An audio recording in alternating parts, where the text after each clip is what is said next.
Hey there, fellow literature explorers. Today, we turn our gaze toward Deadpool 2, 2018, a superhero comedy action hybrid that refuses to stay in its genre lane. It bursts through the walls of expectation, dragging the viewer into a realm where satire, pathos, and metafiction all collide in spectacularly irreverent fashion. This is not merely a sequel, nor is it just another entry in the saturated field of comic book adaptations. It is a work that layers parody and sincerity, mocking the very form it inhabits while somehow deepening it.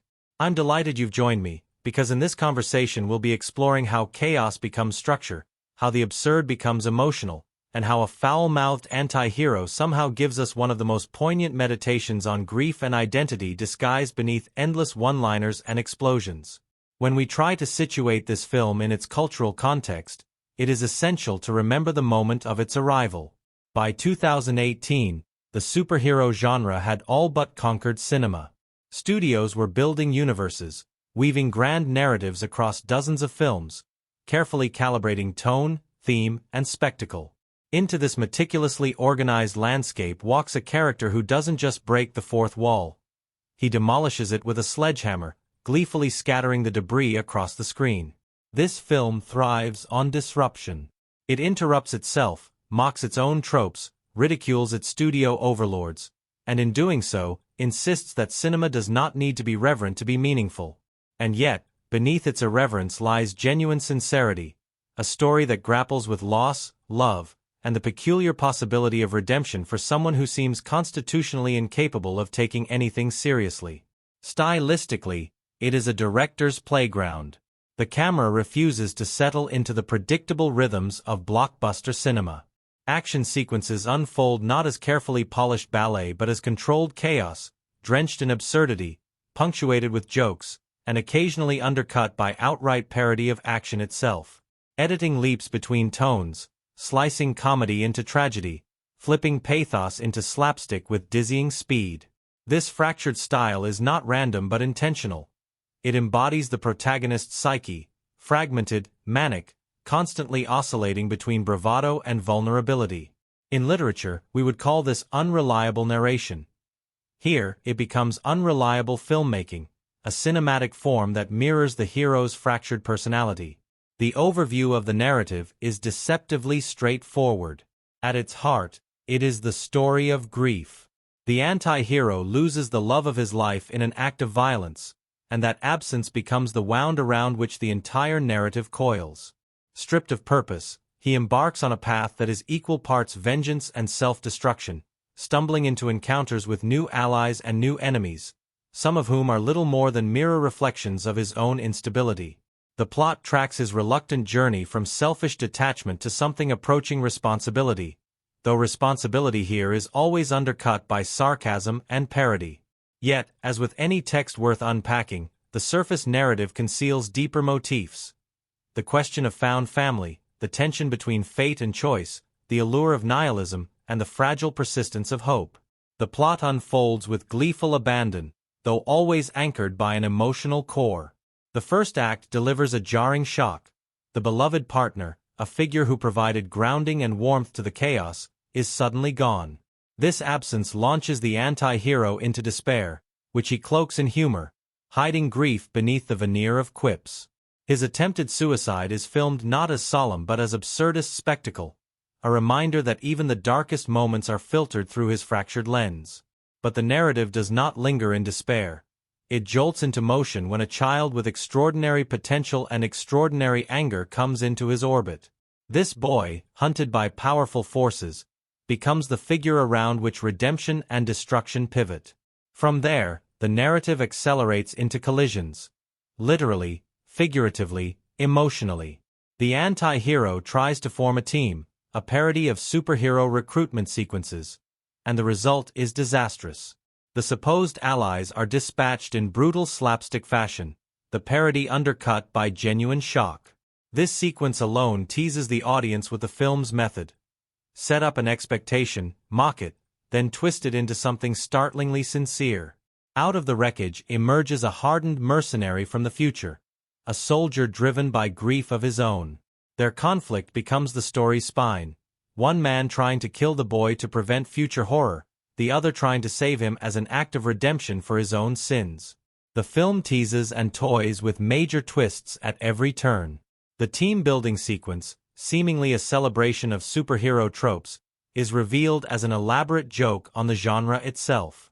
The hardened mercenary, at first antagonist, transforms into reluctant ally, his own pain echoing the protagonist's.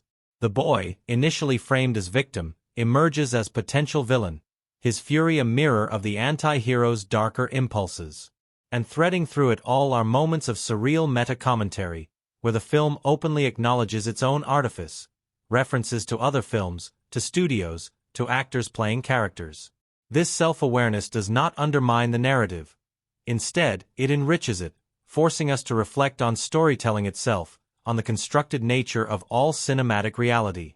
What makes the plot compelling is the way it lurches between tones without losing coherence. In one moment, we are laughing at absurd slapstick. In the next, we are pierced by a moment of sincerity so raw it feels almost out of place. Yet this collision of tones is precisely the point. Life, the film insists, is never neatly divided into comedy or tragedy. It is both, often simultaneously. The protagonist embodies this philosophy, never allowing grief to be expressed without humor, never allowing humor to obscure the depth of his wounds. The film itself becomes a reflection of that psyche, fractured, contradictory, yet profoundly human. The tease of key elements lies in how the story keeps dismantling itself. Just when we think we understand the stakes, the film pivots. Just when we believe the protagonist will sink irredeemably into nihilism, he reveals a capacity for sacrifice. Just when we dismiss the boy as irredeemable, the possibility of change flickers. And just when we prepare for a conclusion drenched in irony, the film offers sincerity, even hope. Yet the sincerity never arrives without a wink, without a reminder that we are watching a performance aware of itself. This interplay between parody and pathos is its greatest twist. It insists we laugh, but it also insists we feel, and refuses to let us separate the two. By the end, the narrative has accomplished something rare. It has delivered all the trappings of a blockbuster. Explosions, battles, spectacle, while simultaneously deconstructing them, mocking them, and layering them with philosophical weight.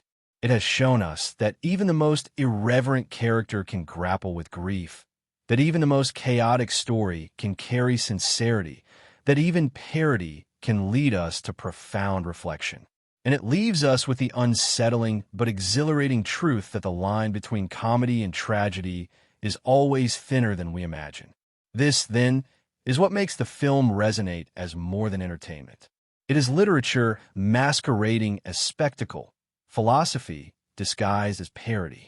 It challenges us to think about the stories we tell, about the ways humor can both shield and reveal, about the possibility of redemption even for those who seem most irredeemable.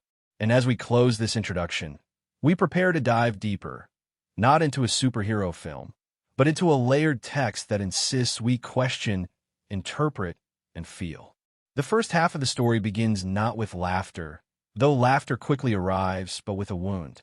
Our merc with the mouth opens his tale in a place of pain, the sort of emotional ground that feels unfamiliar in his world of irreverence. He has finally carved out something resembling peace, a fragile domesticity with the woman who steadies him. Their banter is quick, warm, and disarmingly ordinary. Two people finding comfort in each other despite the chaos that constantly nips at their heels. For a fleeting moment, we believe he might truly step off the stage of blood and wisecracks into a quieter life. And then it shatters. Violence bursts in uninvited, cruel in its randomness, leaving him clutching the aftermath of a loss so profound it tears through his manic defenses. This is the first great rupture, and it defines everything that follows. His grief is dressed in sarcasm, cloaked in absurdist spectacle, yet the weight of it presses through every joke. He spirals into self-destruction, staging his own end in elaborate, darkly comic tableaus. Explosions become punchlines, death wishes masquerade as gags, but beneath the humor is a man who no longer believes he deserves to exist. The film lets us laugh even as we flinch, pulling us into his fractured state of being, a mind that cannot sit with pain without dressing it in irony. The story pivots when he is drawn into the orbit of a boy, angry, volatile, and hunted. This child, targeted by an institution that abuses and manipulates, becomes the catalyst for a reluctant awakening. At first, our anti-hero's involvement is incidental. He stumbles into the boy's plight almost accidentally, pulled by instinct more than intention. But something about the child's fury mirrors his own. Something about his desperation tugs at a part of him he thought buried. In saving the boy, he glimpses the possibility of saving himself. Yet nothing is straightforward. The attempt to protect spirals into catastrophe. Both end up imprisoned, shackled in a facility designed to neutralize their extraordinary abilities. The boy seethes with anger. The anti-hero cracks jokes that ring hollow. But beneath both facades is the same wound. Abandonment, betrayal, the ache of being treated as disposable. Their dynamic begins with mockery and annoyance, yet slowly an undercurrent of connection forms. The film never sentimentalizes this relationship. It lets it grow through sarcasm and conflict, the way real bonds often form in unlikely places. Into this tension storms a figure from the future, armed and unyielding. He arrives with singular purpose: to kill the boy before he can grow into the monster who will one day destroy his family. His grief is colder, harder, forged into resolve. Where the protagonist hides pain and jokes, this man buries it under discipline. Their collision is inevitable. Two men, both shaped by loss, standing on opposite sides of the same child. The action sequences that follow are electric, brutal, and laced with the absurd. Fists meet, bullets fly, quips are hurled, but beneath the chaos is a philosophical duel about whether fate is fixed or malleable. The first half deepens when our anti-hero decides to form a team. In another film, this might be a triumphant montage of allies gathering under banners of unity. Here, it is parody turned to tragedy. The auditions are absurd, the recruits bizarre, the tone mocking the conventions of superhero ensembles.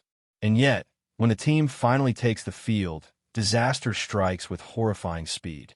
One by one, the recruits are dispatched in grotesque slapstick, their deaths both comic and unsettling. The audience laughs, then gasps, then wonders if they should have laughed at all.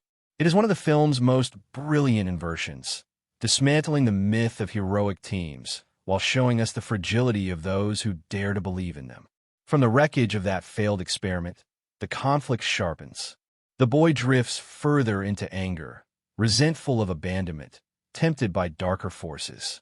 The mercenary from the future looms ever closer, his resolve unshaken, his grief weaponized into vengeance. And the protagonist, still reeling from his own loss, finds himself caught between them, torn between nihilism and responsibility. The humor never ceases. Jokes punctuate every moment, even funerals, but the humor now feels like armor stretched thin over wounds that refuse to close. The first half of the story ends in uncertainty. Nothing has been resolved. Bonds are fragile, alliances tentative, and the boy who may one day grow into a monster stands at a precipice. The protagonist, fractured but still standing, seems poised to stumble towards something resembling redemption, though his path is anything but clear. The narrative pulses with contradictions, tragedy laced with parody, grief buried under slapstick, sincerity fractured by irony. And it is in these contradictions that the story finds its power, refusing to let us rest in a single tone, demanding we feel laughter and pain in the same breath.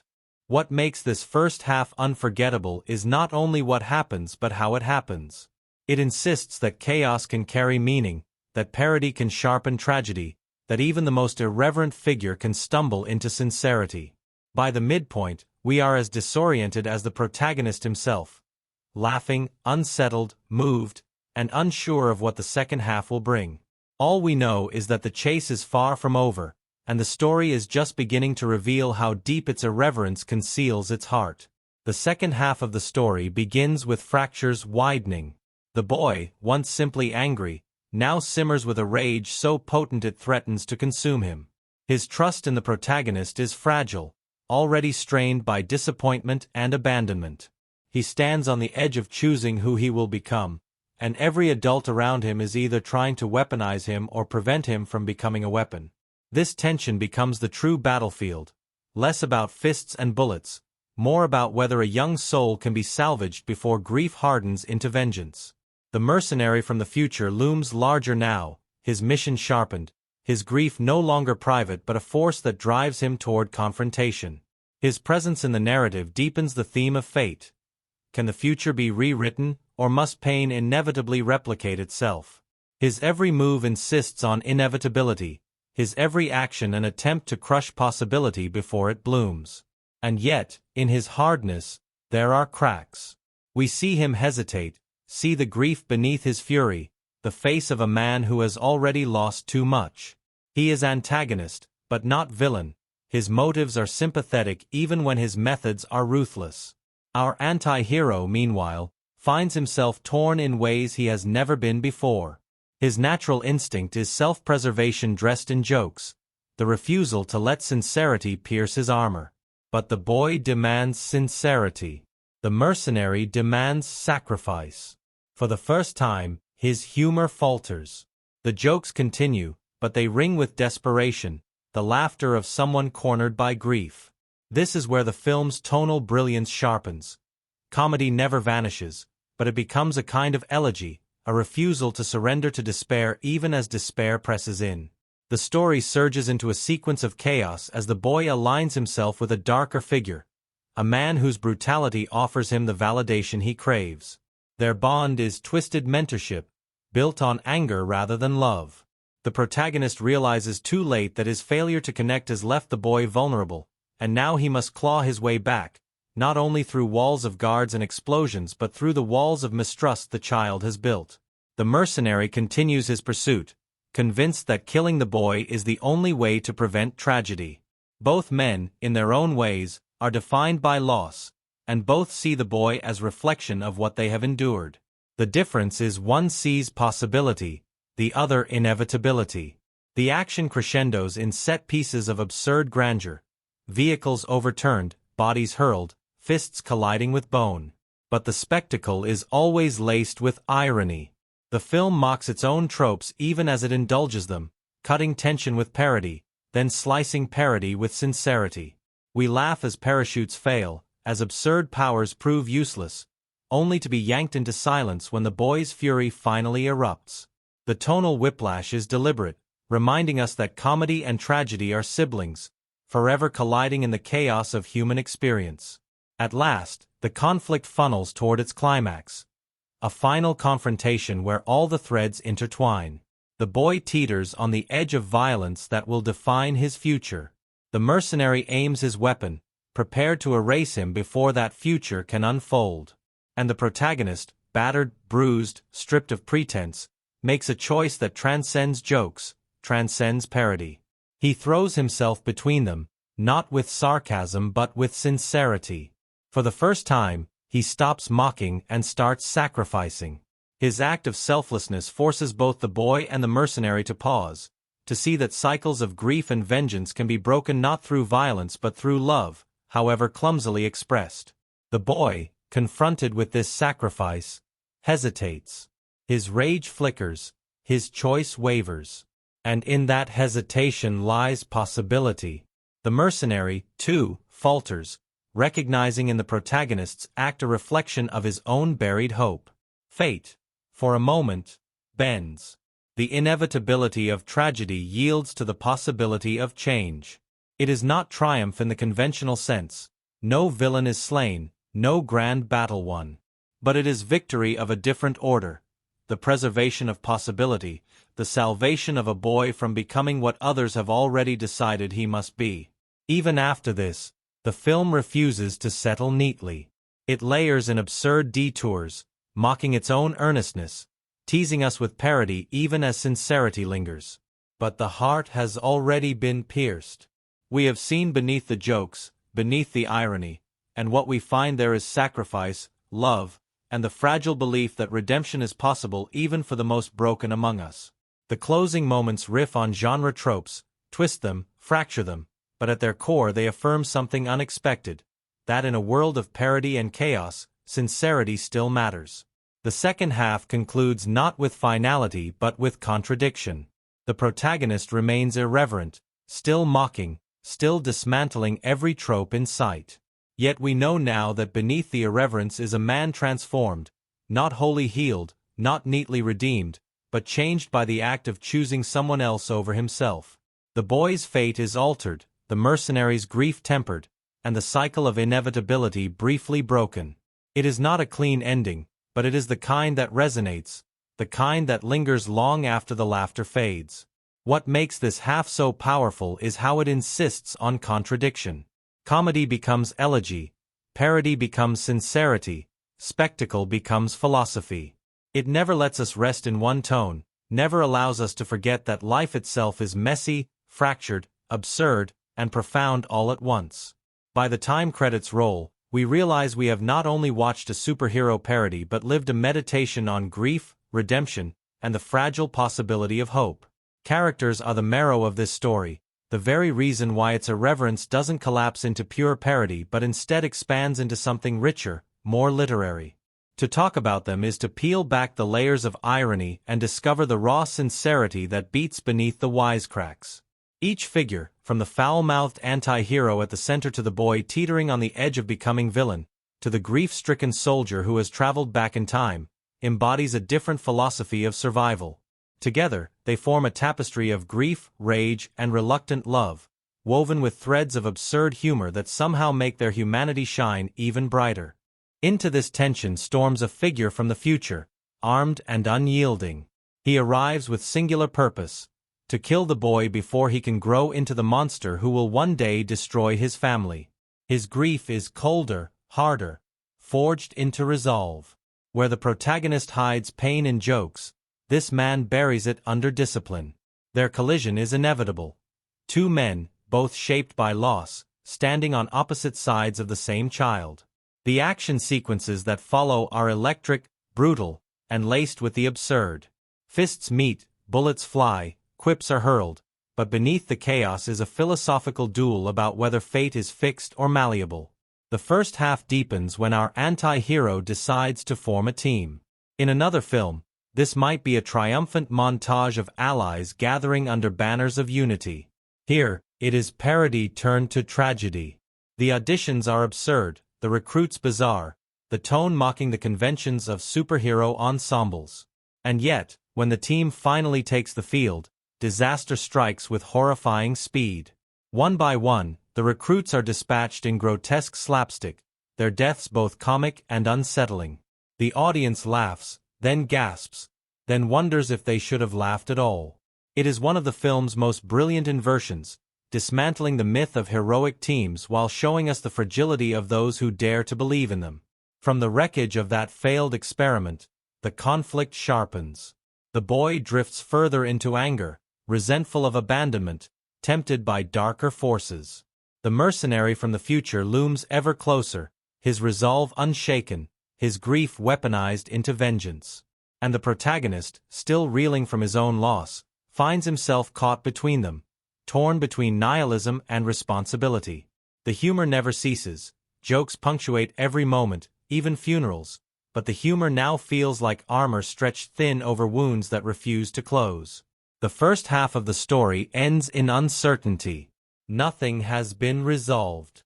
Bonds are fragile, alliances tentative, and the boy who may one day grow into a monster stands at a precipice. The protagonist, fractured but still standing, seems poised to stumble toward something resembling redemption, though his path is anything but clear. The narrative pulses with contradictions, tragedy laced with parody, grief buried under slapstick, sincerity fractured by irony. And it is in these contradictions that the story finds its power, refusing to let us rest in a single tone, demanding we feel laughter and pain in the same breath. What makes this first half unforgettable is not only what happens but how it happens. It insists that chaos can carry meaning, that parody can sharpen tragedy, that even the most irreverent figure can stumble into sincerity. By the midpoint, we are as disoriented as the protagonist himself, laughing, unsettled, moved, and unsure of what the second half will bring.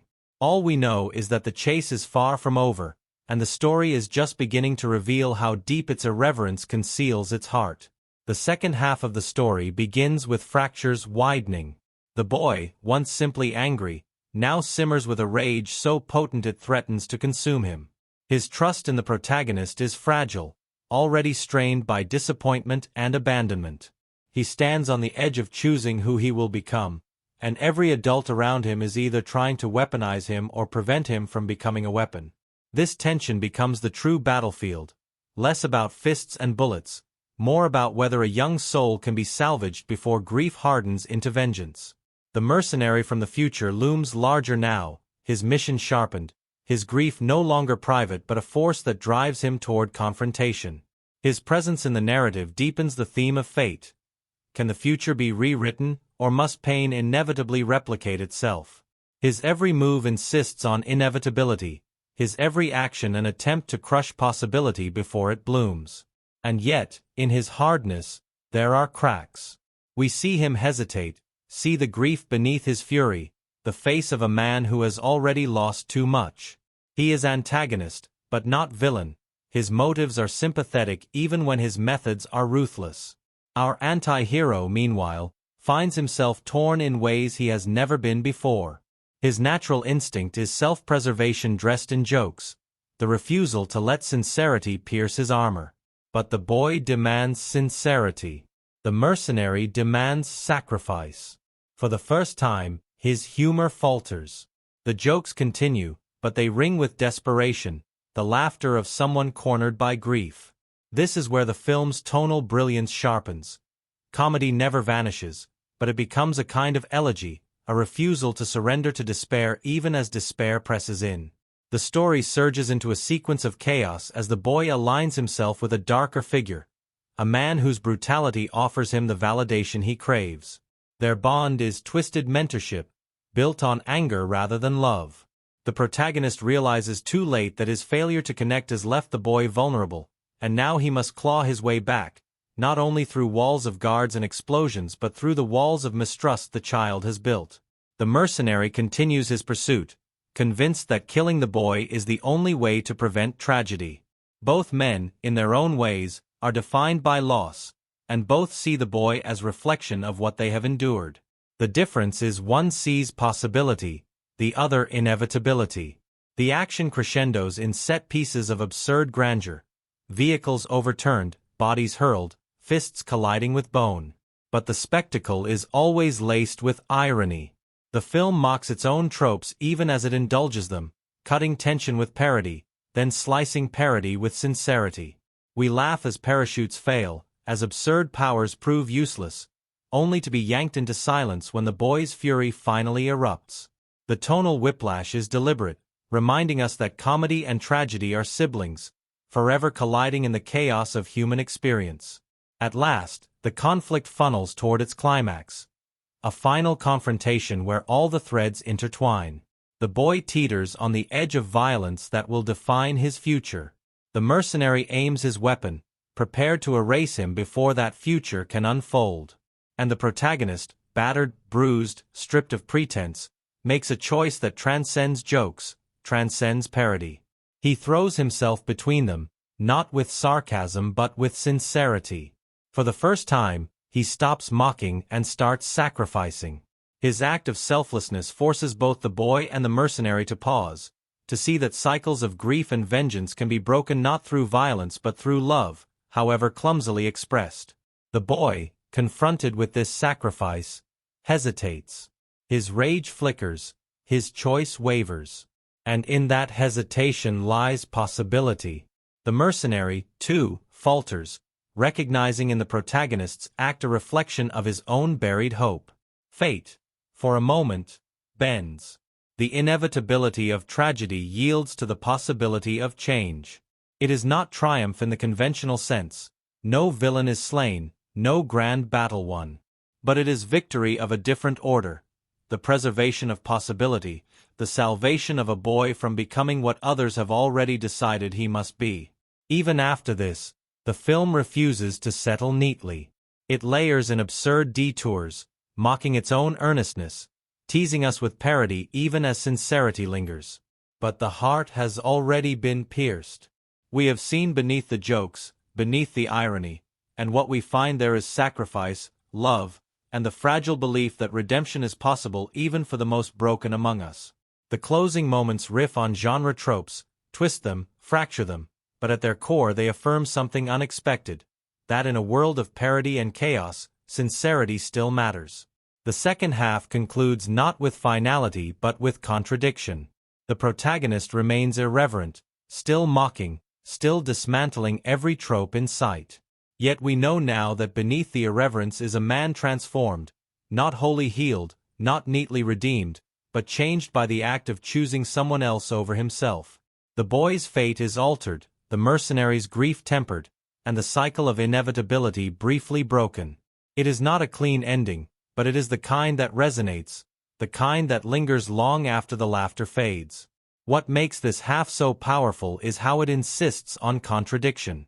Comedy becomes elegy, parody becomes sincerity, spectacle becomes philosophy. It never lets us rest in one tone, never allows us to forget that life itself is messy, fractured, absurd, and profound all at once.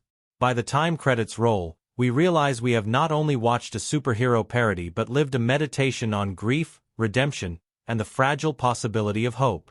Characters are the marrow of this story, the very reason why its irreverence doesn't collapse into pure parody but instead expands into something richer, more literary. To talk about them is to peel back the layers of irony and discover the raw sincerity that beats beneath the wisecracks.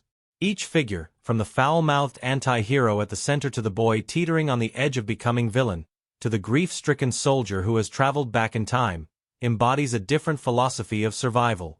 Together, they form a tapestry of grief, rage, and reluctant love, woven with threads of absurd humor that somehow make their humanity shine even brighter. At the center is the merc with the mouth himself. His defining feature is contradiction. He is a man who cannot stop talking, who cloaks every wound in sarcasm, who weaponizes humor as both shield and sword.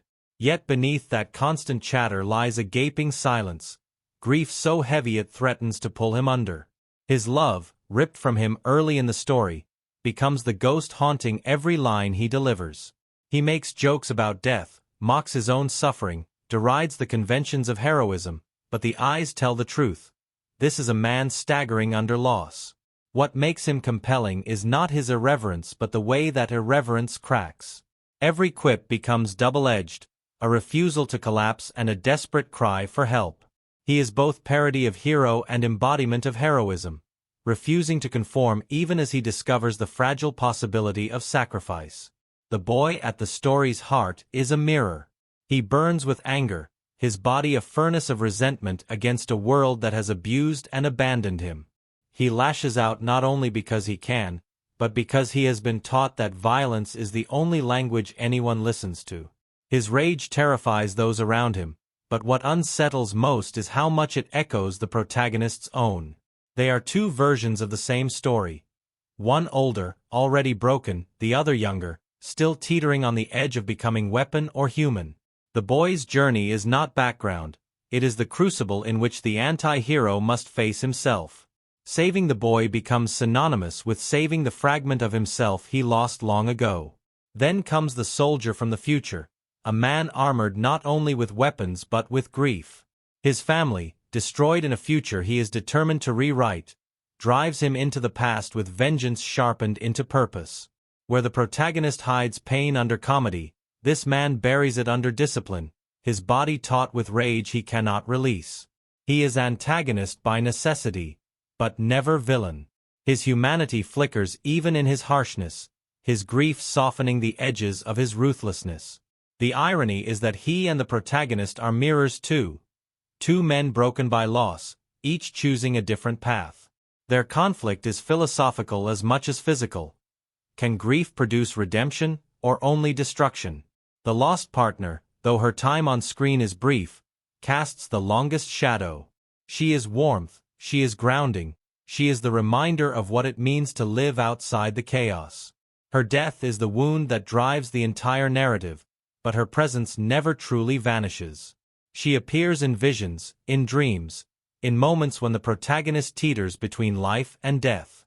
She represents not only love but possibility, the self he might have been if he had chosen another life. Symbolically, she is the story's conscience, the figure reminding him that beneath the jokes and violence, he is capable of genuine love. Around these central figures orbit a constellation of supporting characters who embody the film's tonal contradictions. Friends and allies return, their loyalty tested by the chaos they are dragged into. Their banter offers levity, their presence reminds us that found family is as essential as blood. Even minor figures, from eccentric recruits to over-the-top villains, embody commentary on superhero tropes, mocking conventions while giving the protagonist stage to reveal his own contradictions. They are the chorus to his tragedy, amplifying both his humor and his pain. The assassins and recruits who die in absurdly comic fashion serve as symbols as much as characters. Their sudden grotesque demises parody the genre's obsession with heroic team-building while also underscoring the fragility of life in a world where spectacle devours sincerity. We laugh at their absurd ends, but the laughter catches in the throat. It is a reminder that even parody carries weight when lives, however fictional, are casually erased. What binds all these characters together is their relationship to grief. Each one carries loss differently. The protagonist masks it in humor. The boy channels it into rage. The soldier crystallizes it into vengeance. The lost partner embodies its permanence. The supporting cast absorbs it with resilience or deflects it with banter. Grief, in this story, is not singular but kaleidoscopic, refracted through each figure into different colors of despair and hope. To analyze them is to analyze grief itself, to see how humans bend and break beneath it. The beauty of these characters lies in their contradictions. None of them are whole, none of them conform to neat categories of hero or villain. They stumble, they rage, they laugh, they sacrifice. Their humanity is messy, fractured, absurd. And it is precisely that messiness that gives the story its resonance. In literature, we are drawn not to flawless heroes but to figures who mirror our own contradictions. These characters, cloaked in parody, reveal truths more raw than many solemn dramas. By the end, what lingers is not just the spectacle of battles or the parody of tropes, but the faces of these characters. The boy hesitating on the edge of violence, the soldier lowering his weapon with grief still burning, the anti-hero cracking a joke even as he bleeds, the lost partner smiling in memory. They remind us that behind every absurd gag and every meta-wink lies sincerity, and behind every irreverent parody lies a meditation on love, grief, and the fragile chance of redemption. Every film carries with it a secret life, an accumulation of accidents, choices, and behind-the-scenes oddities that never make it into the polished story projected onto the screen. This one, in particular, is saturated with strangeness, its production as unruly as its protagonist, its mythology as bizarre as its humor. To explore the strangest facts behind it is to peel back another layer of meaning, to see how irreverence shaped not only the narrative but the making of the film itself. The first peculiarity lies in its tone. Most sequels are produced with a mandate for scale. More explosions, bigger villains, higher stakes. But here, the filmmakers leaned instead into paradox. They constructed a production designed to be both parody and elegy, refusing the safety of genre boundaries. Meetings were reportedly filled with debates not about how to top the first film's spectacle, but how to outdo its audacity. One producer joked that half the challenge was preventing the project from collapsing under its own sarcasm. And yet, what emerged was a story that carried more emotional weight than its predecessor, precisely because it leaned into absurdity as camouflage for sincerity. The stunts carried their own odd mythology. The rooftop parachute sequence, which ends with a string of spectacularly gruesome mishaps, was filmed with a combination of practical effects and digital sleight of hand. Actors rehearsed with actual parachute rigs, and the absurdity of watching them jump from platforms only to collapse in rehearsed failure became a source of constant laughter on set. Crew members admitted that they were often unsure whether they were shooting comedy or tragedy. The final scene, stitched together with editing designed to maximize both shock and humor, captured this uncertainty. Viewers laugh, then flinch, then laugh again, mirroring the disorientation felt by those who made it. One of the strangest aspects of production was the secrecy surrounding cameos. Hollywood stars wandered in for blink-and-you'll-miss-them appearances, sometimes hidden beneath prosthetics or shot in a single afternoon. The sheer absurdity of recruiting well-known faces for seconds of screen time became an inside joke. Cast and crew spoke of it as a kind of cinematic scavenger hunt, where even those on set were unsure who might appear next. This irreverent approach to celebrity mirrored the film's irreverence toward its own genre, mocking the tradition of star power by reducing it to punchlines. Another bizarre fact lies in the way the script was handled. Pages were often rewritten on the spot, with jokes improvised, references updated to keep them timely. The protagonist's dialogue in particular was fluid, shifting between takes, rephrased to sharpen timing or sneak in new layers of meta-commentary. Actors described it as both exhilarating and maddening. Continuity became a running joke, since each take contained different jokes, forcing editors to sculpt coherence out of chaos. Yet this chaos produced a texture of spontaneity, a sense that the film itself was alive, rewriting itself in the moment of its creation. The soundtrack, too, carried its share of strangeness. Rather than commissioning purely original compositions, the filmmakers wove in pop ballads, ironic love songs, and upbeat anthems, juxtaposed with violent or tragic moments. This created tonal dissonance that became a signature of the film. On set, crew members confessed to bursting into laughter at the absurdity of staging a violent brawl to the strains of a syrupy ballad. Yet the choice was intentional. Music became parody, commentary, and emotional undercurrent all at once. Perhaps the strangest and saddest fact is tied to its stunts. The production suffered the tragic loss of a stunt performer during filming, a reminder that beneath the humor and irreverence, real risk underpins every frame. This tragedy cast a shadow over the film, sobering cast and crew, reminding them that even in parody, stakes are real. The finished film carries this weight, though it is not acknowledged directly, and the knowledge of it adds another layer to its tone, a reminder of the fragile line between spectacle and reality. Cameos aside, the most peculiar casting story involved the mercenary from the future. Months of secrecy surrounded his role, with rumors swirling, names floated, denials issued. The final reveal carried with it a sense of inevitability, yet the path to it was littered with false trails and deliberate misdirection. This mirrored the film's own obsession with parody and deception. Casting itself became a metagame, a narrative outside the narrative. Editing, as always, birthed its own set of curiosities. With so many jokes improvised and alternate takes filmed, the editors were left with mountains of footage that could have produced entirely different films. They joked that there were dozens of sequels hidden in the cutting room, each one shaped by different punchlines, different tonal balances. The version released was less definitive than curated, chosen to lean into a precise alchemy of irreverence and sincerity. The marketing campaign blurred further the line between fiction and reality. Trailers mocked themselves, billboards parodied traditional superhero posters, even interviews veered into meta-performance.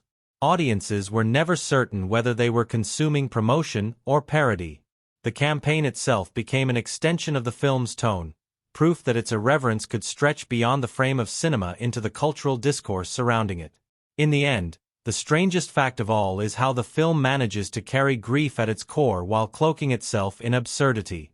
It was made amid laughter, improvisation, parody, and cameo-laden chaos, yet it emerges with one of the most poignant meditations on love and loss in its genre.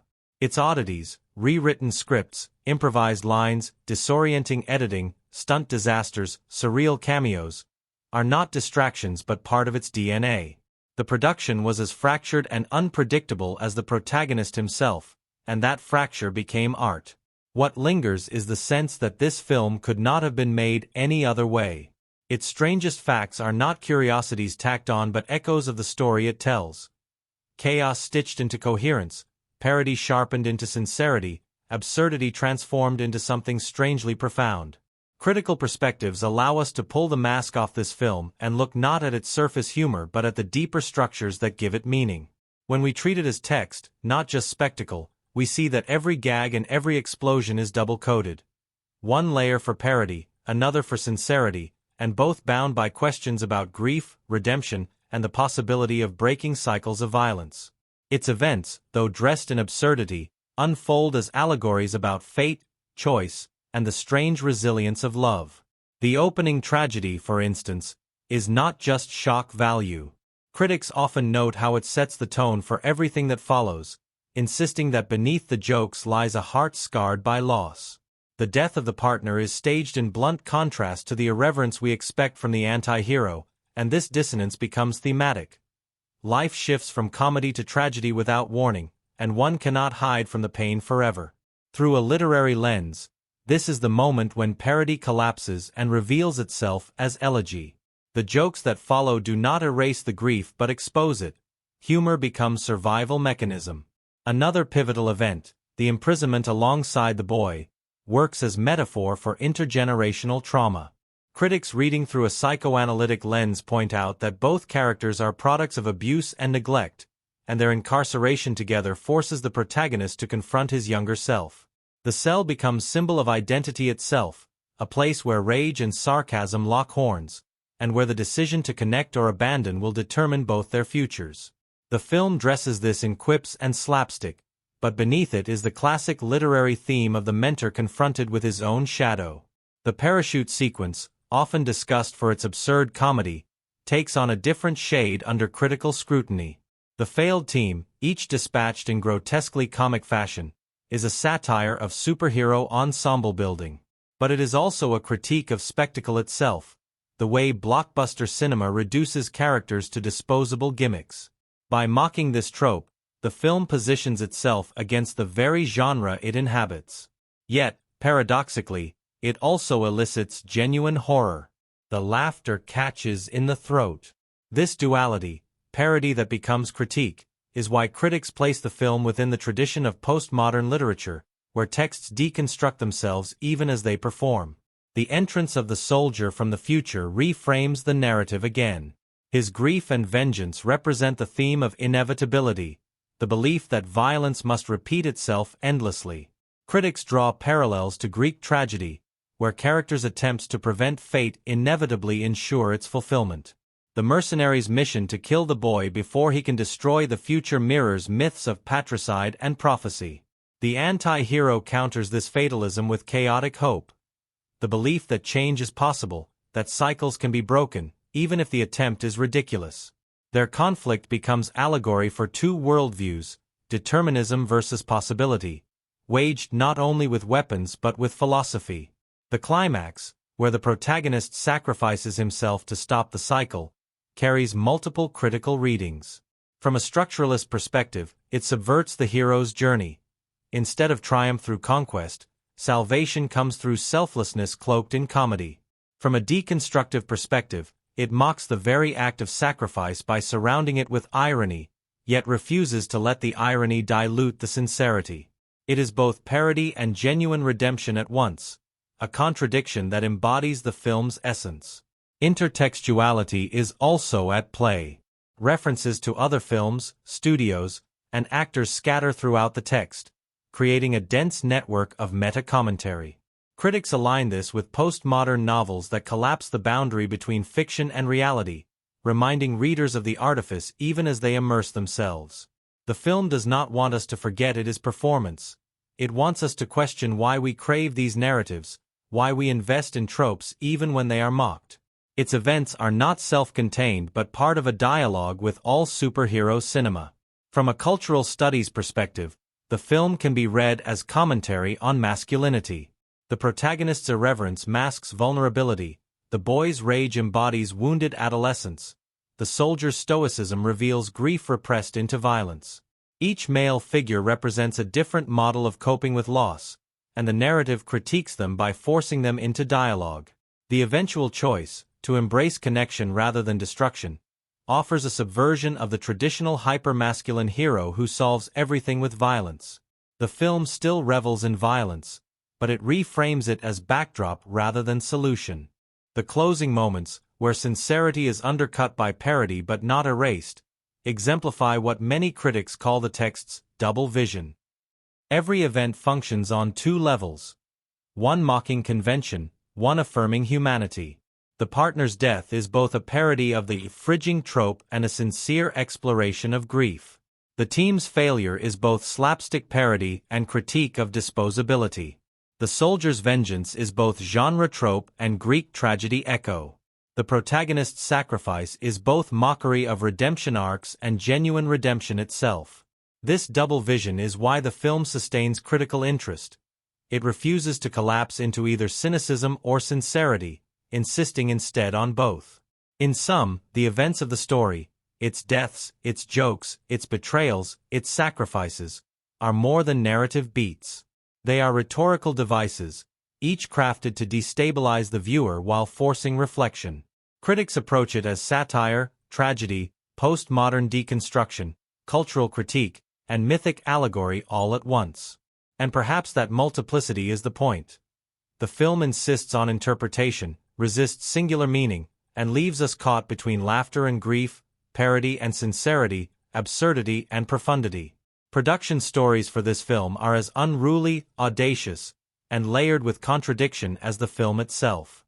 What the audience experiences on screen, chaotic humor blended with gut-punch emotion, was mirrored behind the camera, where improvisation, tragedy, and unexpected absurdity shaped every frame. To sift through its production insights is to discover not just trivia but a deeper understanding of how irreverence and sincerity were forged into a single cinematic text. The first element that stands out is improvisation. The lead actor, more than almost anyone else in contemporary cinema, insisted that dialogue should feel alive, never pinned down by rigid scripting. Entire sequences were rewritten in the moment, with punchlines swapped out mid-take and references updated on the spot. Editors later admitted they often had 10 or more variations of the same scene, each one carrying different jokes, different rhythms.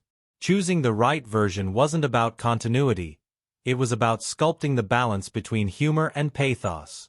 The film's manic, unpredictable energy is not only performance but also process. It was being rewritten as it was being filmed, a living, breathing creation. Stunts, too, carried their share of intensity.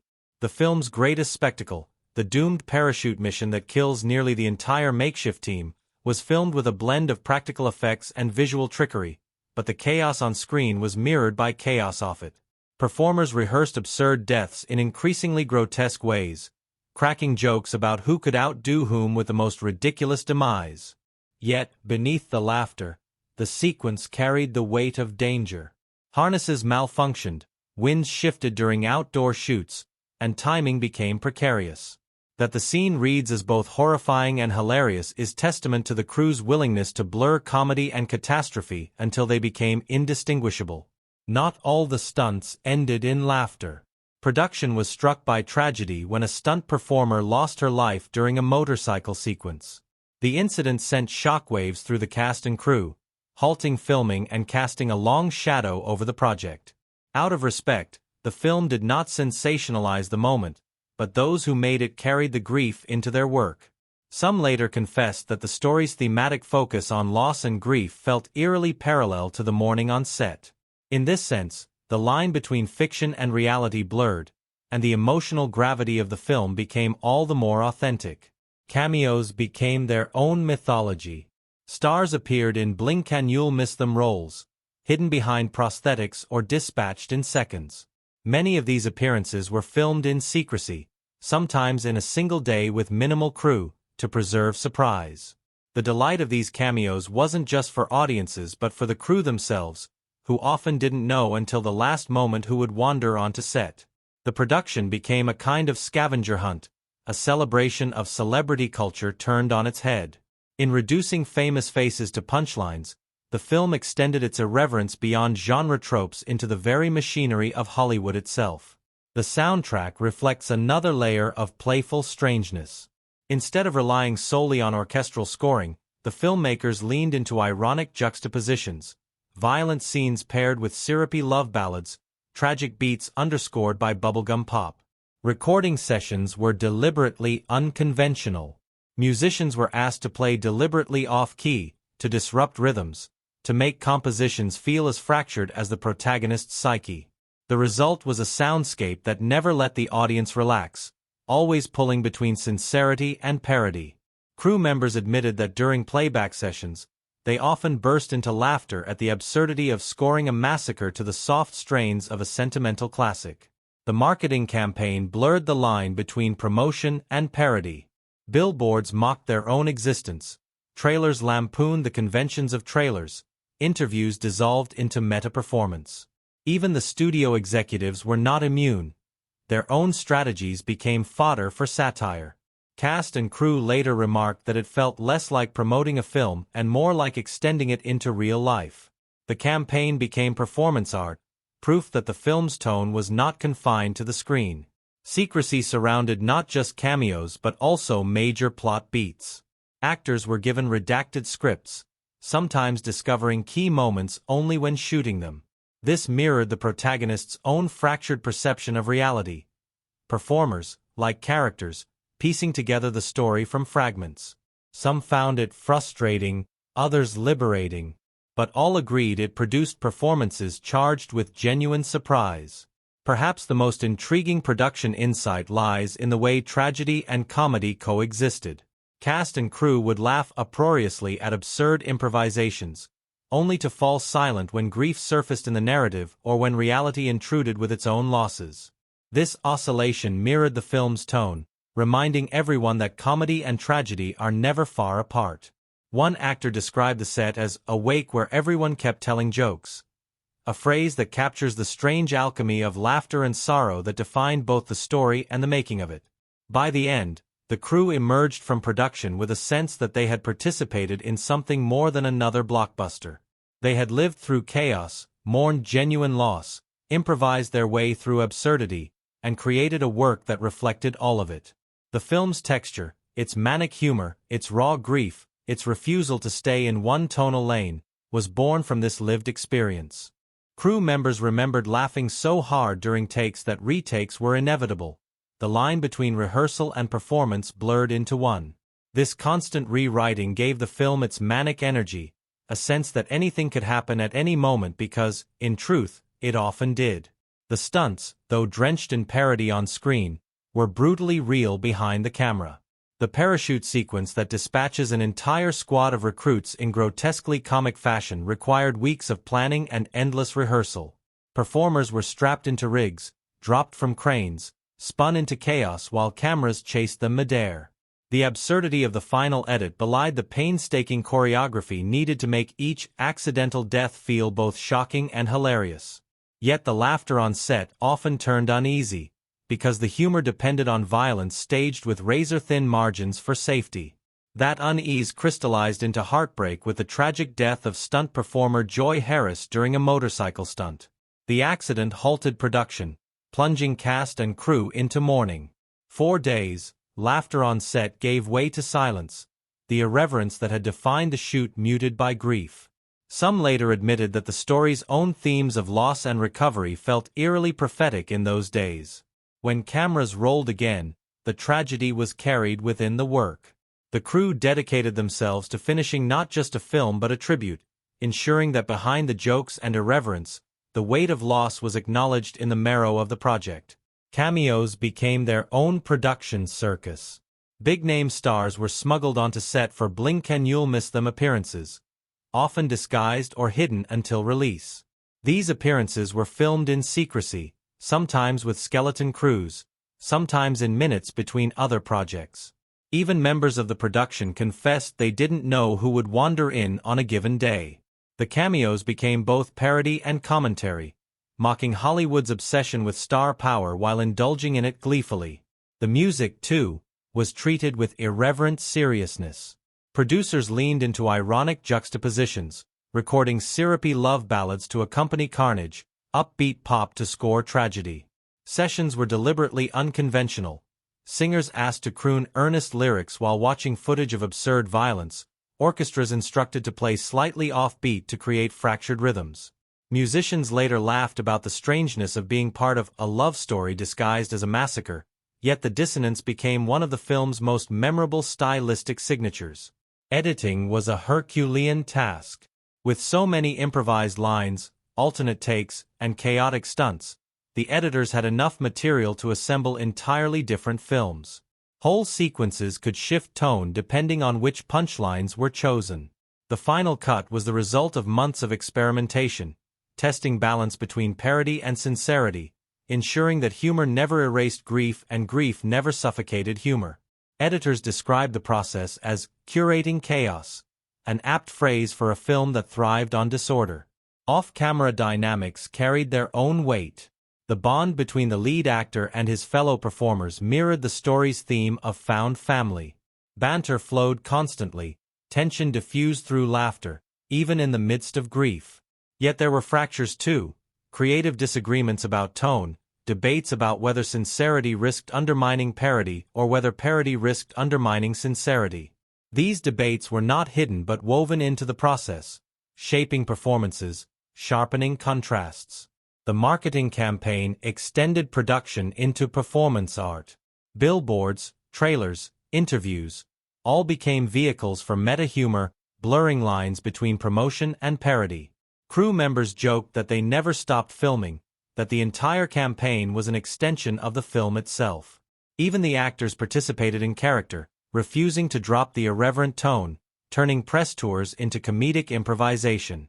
The result was a campaign as anarchic as the film, proof that its tone was not confined to screen but seeped into culture. Yet the most revealing behind-the-scenes insight is how grief and laughter coexisted.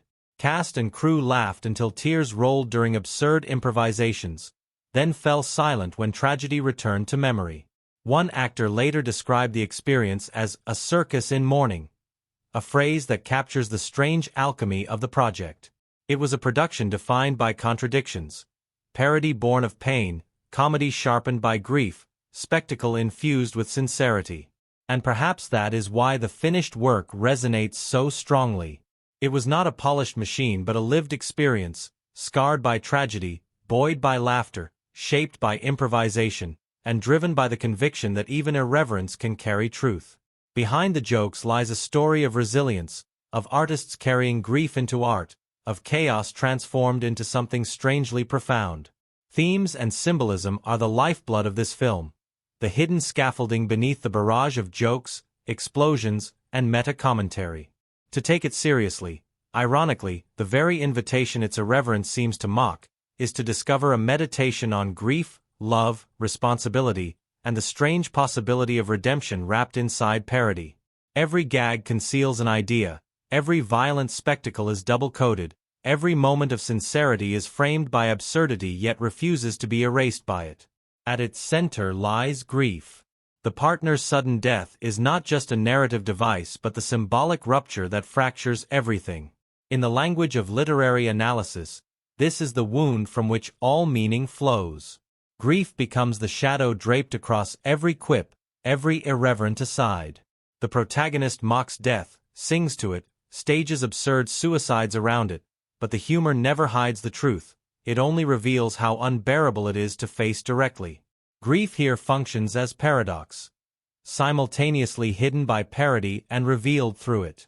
The comedy is not avoidance but articulation, proof that humor can be a way of screaming when silence is too much to bear. And that, perhaps, is the most important insight. Authenticity is not polished. It emerges from contradiction, from chaos, from the messy collision of laughter and mourning. This film carries that truth in every frame, because it was forged in exactly those conditions. Its production was a mirror of its story, irreverent, fractured, absurd, tragic, and profoundly human. The world this film inhabits is not backdrop but reflection, a stage where absurdity, grief, parody, and sincerity collide in the same frame.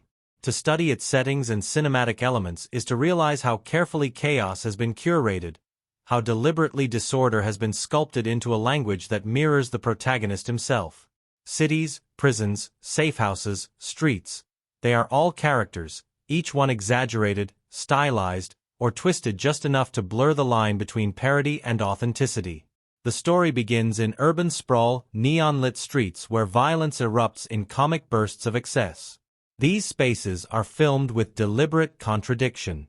The lighting is often lurid, casting ordinary interiors in hues too saturated to feel real, too cartoonish to feel safe.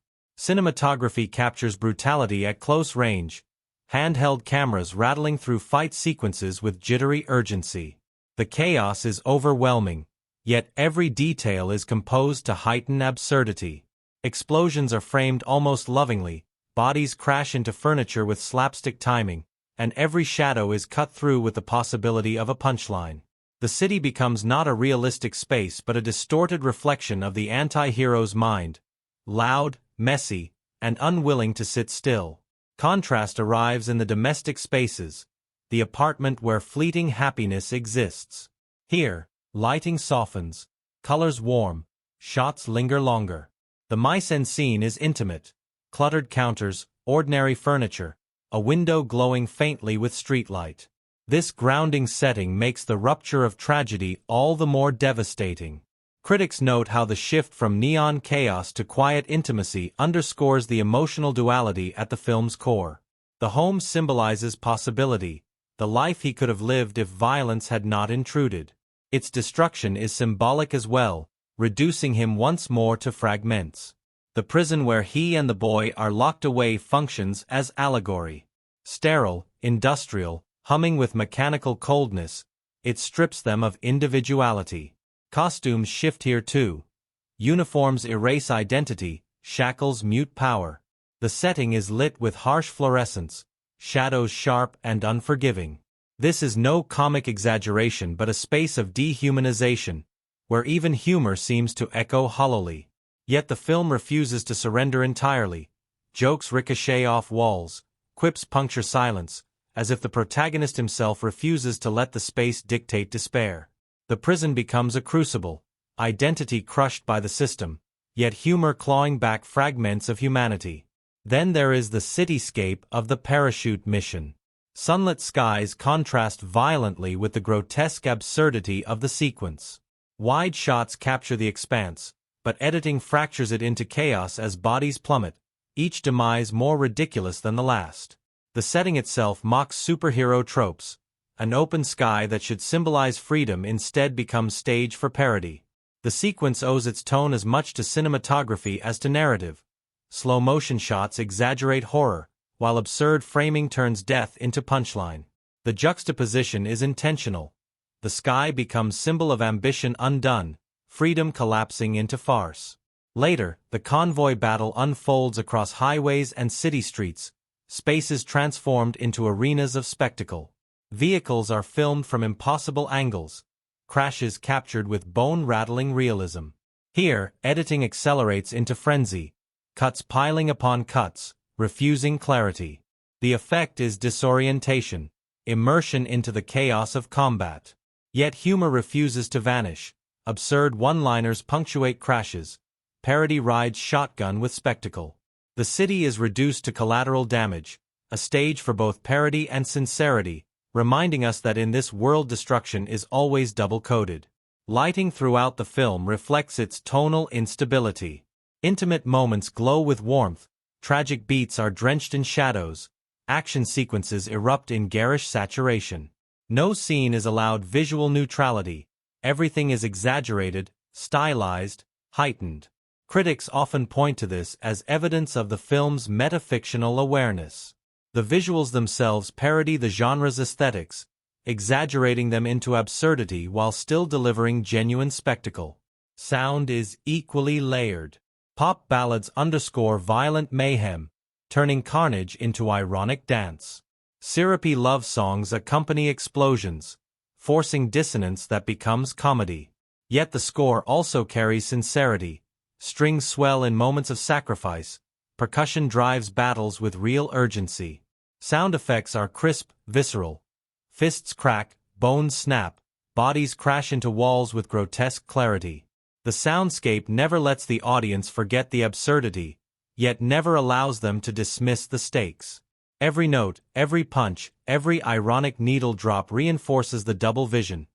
Parody and sincerity locked together. Symbolically, settings embody themes. The home represents love and possibility. The prison embodies dehumanization. The open sky of the parachute sequence mocks ambition. City streets reflect chaos as stage. Each space is exaggerated but never meaningless. Each one externalizes the story's inner conflicts. The anti-hero's fractured psyche is mapped onto geography itself. Spaces do not merely contain events. They shape them, interpret them, echo them. Cinematography deepens this symbolism. Handheld cameras embody instability, fractured editing mirrors unreliable narration. Garish lighting satirizes genre excess. The film's very form becomes commentary, its cinematic language inseparable from its themes. Critics call it unreliable cinema, a style that parodies itself even as it insists on sincerity. This is not spectacle layered over story. This is story told through spectacle, satire embodied in style. And so, when we think of this film, we recall not just characters or jokes but places. The quiet warmth of a lost home, the sterile cold of a prison, the absurd expanse of the sky, the chaotic pulse of city streets. These settings are not passive. They are active participants in narrative and philosophy alike. The film's cinematic elements, lighting, sound, editing, camera, do not decorate but interpret. They are the text itself, parody and sincerity colliding in every frame. Behind the scenes of this film is a story as unruly and contradictory as the one told on screen. Chaos, grief, laughter, improvisation, and tragedy wove themselves into its making, leaving a production that mirrored the fractured spirit of its protagonist. To walk through these insights is to feel the pulse of how art can emerge from disorder, how sincerity and parody can coexist not only in narrative but in creation itself. The first truth about its making is improvisation. The script was treated more like a skeleton than a finished text. Pages shifted daily, lines rewritten in the moment, jokes born mid-take. The lead actor, famously protective of the character's voice, often scribbled alternate punchlines between shots, tossing them at cast and crew like verbal grenades. What audiences later experienced as Quicksilver wit was, in truth, a tapestry of options, dozens of quips filmed and then tested in the editing room for rhythm, tone, and timing. Another key theme is found family. Stripped of the love that grounded him, the protagonist stumbles toward connection in the least likely of places. A boy brimming with rage, a soldier from the future hardened by loss, friends who refuse to abandon him even when he mocks them. Each figure represents a fragment of chosen kinship, a reminder that belonging is not always inherited but built. Symbolically, the failed team-building sequence parodies the superhero trope of assembling allies, yet beneath the mockery is the painful truth that family cannot be constructed through spectacle. It must be forged in sincerity. By the film's end, family becomes the antidote to grief, the force that prevents the protagonist from drowning in nihilism. The boy himself symbolizes potentiality, both destructive and redemptive. He is youth teetering on the edge of becoming villain, his rage a mirror of the protagonist's own buried anger. Critics often note how he functions as an allegorical figure for the younger self, the wounded child inside every adult who must be confronted, saved, or destroyed. His future is uncertain, which is precisely why he embodies the theme of possibility. To save him is to affirm that cycles of violence and trauma can be broken, that fate is not inexorable. To abandon him would be to surrender to fatalism. Thus, the boy becomes the moral axis around which the story spins. The soldier from the future represents determinism. He embodies the belief that tragedy is inevitable, that violence must be preempted by violence. His every action is an argument that the future cannot be rewritten, that the only way to prevent horror is to destroy possibility before it flowers. Symbolically, he is the shadow of mythic fate, the Oedipal prophecy, the tragic inevitability of Greek drama. The clash between him and the protagonist is philosophical. Must we accept cycles of loss, or can they be broken through sacrifice and love? When he falters, when he recognizes the possibility of change, the film insists that even grief hardened into vengeance can soften under compassion.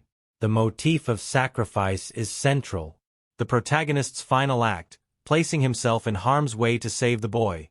Parodies the classic superhero trope of noble death, yet it refuses to be dismissed as parody alone.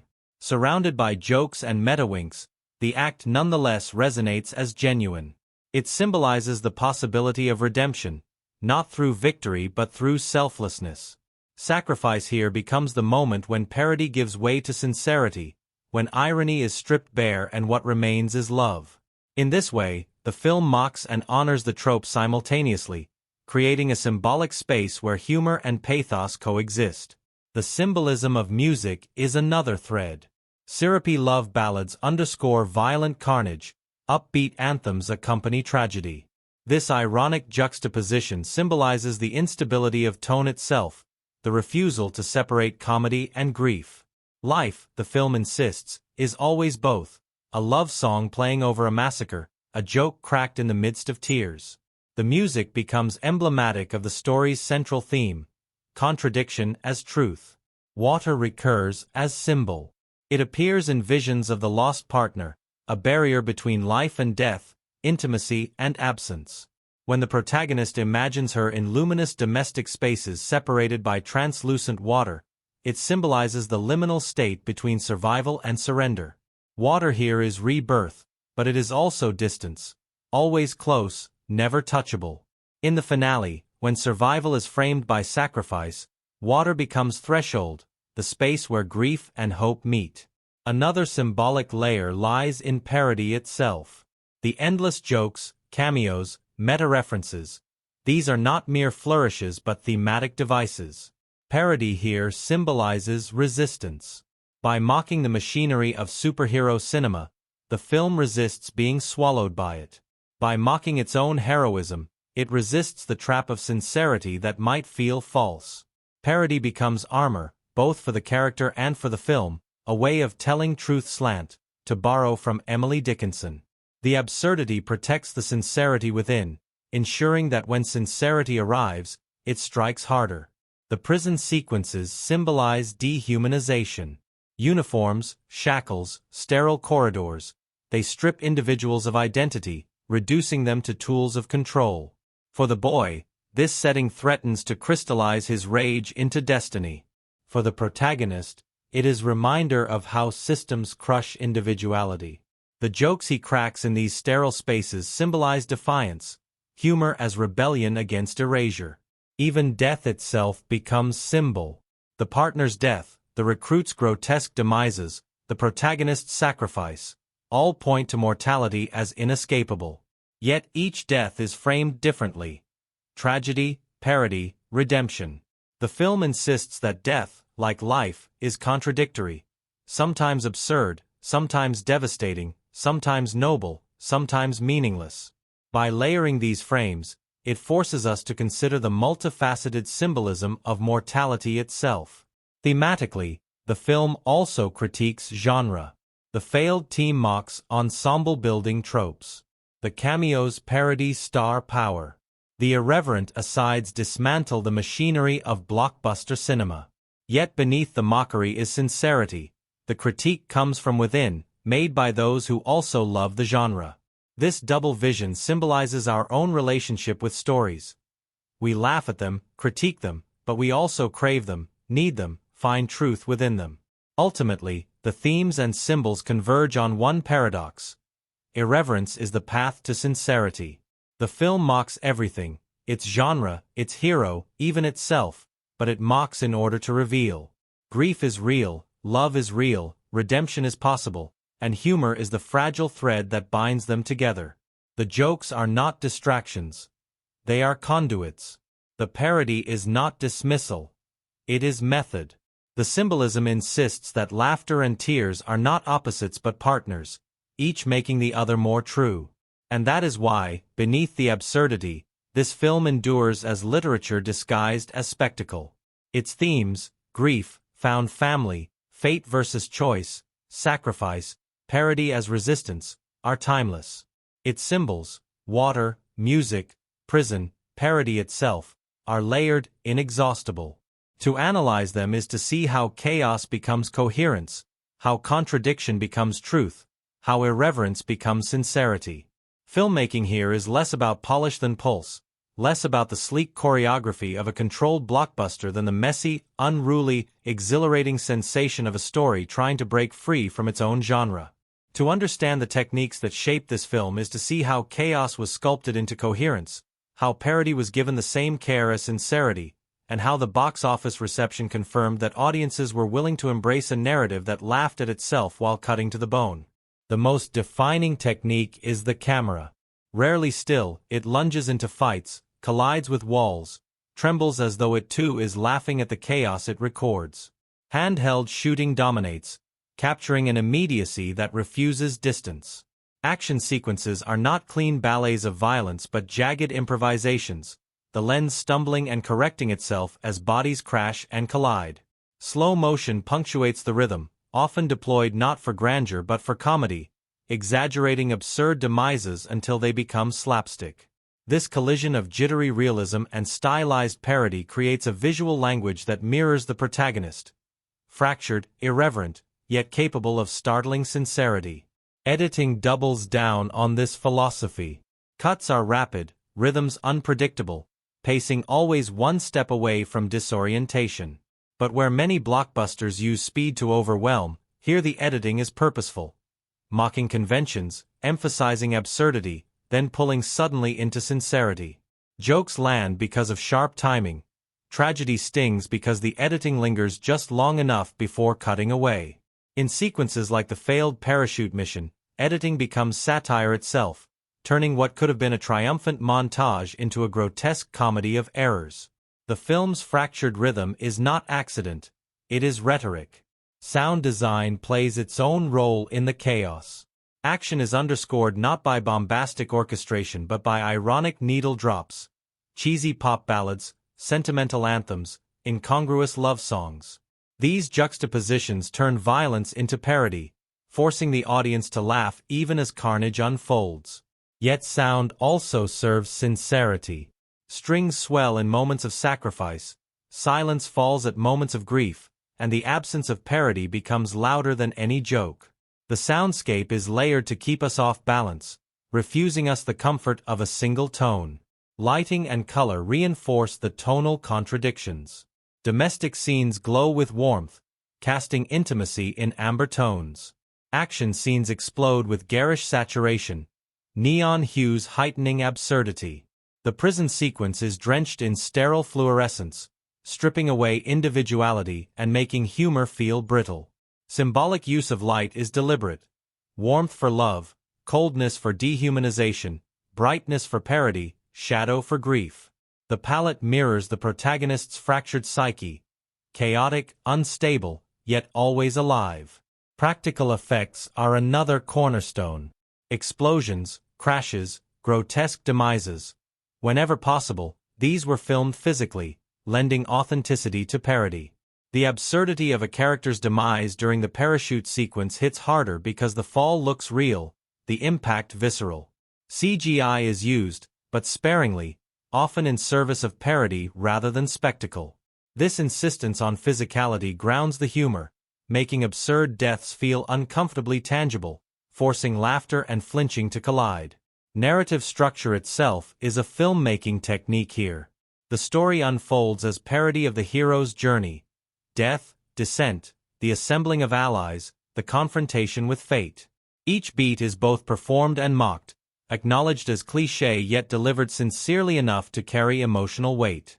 This duality is reinforced by fourth wall breaks, where the protagonist mocks his own narrative even as he lives it. The technique collapses distance between character and audience, turning viewers into co-conspirators in the parody. Yet when sincerity arrives, the same audience feels implicated, drawn into grief they thought had been kept at bay. Meta-cinema becomes technique too. Cameos are filmed like Easter eggs, slipped in almost invisibly, revealed with editing that dares the audience to catch them. References to studios, actors, and rival franchises are layered visually and verbally, turning the film into a dialogue with cinema itself. This meta-layer is not distraction but commentary, forcing us to consider how stories are made, marketed, and consumed. In this sense, the film is not just text but criticism of text, parody of its own existence. Box office reception confirmed the risk was worth it. Executives worried that irreverence would alienate audiences, that parody would undercut sincerity, that tonal instability would collapse into incoherence. Instead, the film thrived. Viewers embraced the contradictions, laughing at absurd deaths one moment and tearing up at genuine sacrifice the next. The box office success proved that audiences were ready for superhero cinema that mocked itself, that admitted the absurdity of its own conventions while still delivering emotional weight. It was a commercial victory that validated creative audacity. The critical discourse mirrored the box office. Some hailed it as revolutionary, a deconstruction of superhero tropes that still worked as sincere storytelling. Others dismissed it as excessive, too reliant on shock and parody. But even detractors admitted its influence. Its box office numbers, combined with its cult appeal, cemented its place as both satire and staple. It proved that irreverence could coexist with sincerity, and that audiences would pay not only for spectacle but for contradiction. Looking back, the techniques feel inseparable from the themes. The restless camera mirrors fractured identity. The fractured editing mirrors unreliable narration. The ironic soundscape mirrors grief cloaked in humor. The lighting mirrors tonal instability. The practical effects ground parody in authenticity. The meta-references mirror the film's obsession with resisting erasure.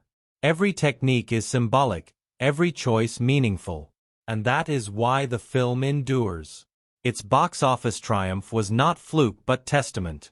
Its filmmaking techniques did not just serve story, they embodied it. Chaos became coherence. Parody became sincerity. Spectacle became philosophy. What could have been disposable entertainment became literature in motion, crafted through techniques that mocked convention even as they deepened it. Conclusions, in cinema as in literature, are usually tasked with providing comfort. They tie threads, release tension, deliver the audience back to ordinary life with a sense of order restored. But this story, chaotic, irreverent, grief-stricken, hilarious, refuses that function. Its conclusion, both within the narrative and as a cultural artifact, is not tidy resolution but contradiction, a final wink paired with genuine ache. To close our exploration here is not to package it neatly, but to accept that the film itself insists on unfinishedness, on a laughter that masks tears, on sincerity hidden inside parody.